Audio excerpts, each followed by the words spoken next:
حضرت ابن عمر رضی اللہ عنہ بھی حضور صلی اللہ علیہ وسلم کا ارشاد نقل کرتے ہیں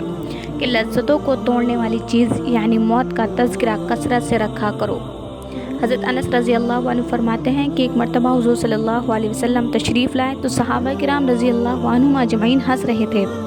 حضور صلی اللہ علیہ وسلم نے ارشاد فرمایا کہ لذتوں کو توڑنے والی چیز کو کثرت سے یاد رکھا کرو۔ اس کو جو شخص فراخی میں یاد کرتا ہے اس پر یہ تنگی کرتی ہے، اور جو تنگی میں اس کو یاد کرتا ہے اس پر فراخی کرتی ہے۔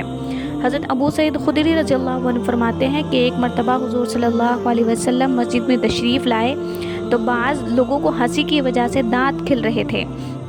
حضور صلی اللہ علیہ وسلم نے ارشاد فرمایا کہ اگر تم لذتوں کی توڑنے والی چیز موت کو کثرت سے یاد کرتے تو وہ ان چیزوں میں مشغول ہونے سے روک دیتی جن سے ہنسی آئی۔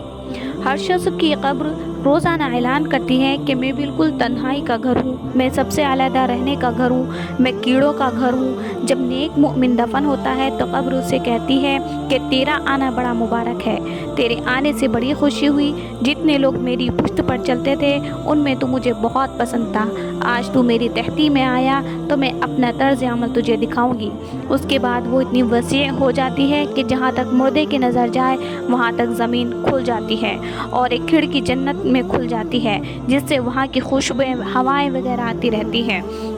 اور جب کوئی بدکار کافر دفن ہوتا ہے تو زمین اس سے کہتی ہے کہ تیرا آنا بڑا نامبارک ہے،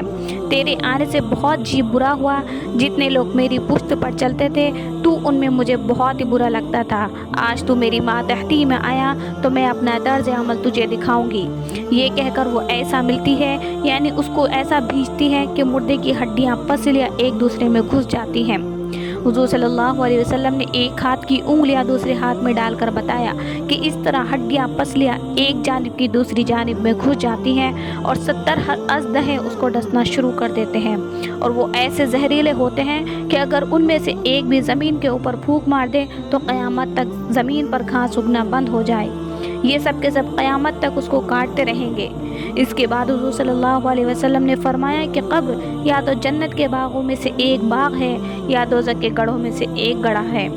حضرت ابن عمر رضی اللہ عنہ فرماتے ہیں کہ ایک شخص نے حضور صلی اللہ علیہ وسلم سے دریافت کیا کہ یا رسول اللہ، سب سے زیادہ سمجھدار اور سب سے زیادہ محتاط آدمی کون ہے؟ حضور صلی اللہ علیہ وسلم نے فرمایا کہ جو شخص موت کو کثرت سے یاد رکھتا ہو اور موت کے لیے ہر وقت تیاری میں مشغول رہتا ہو، یہی لوگ ہیں جو دنیا کی شرافت اور آخرت کا اکرام حاصل کرنے والے ہیں۔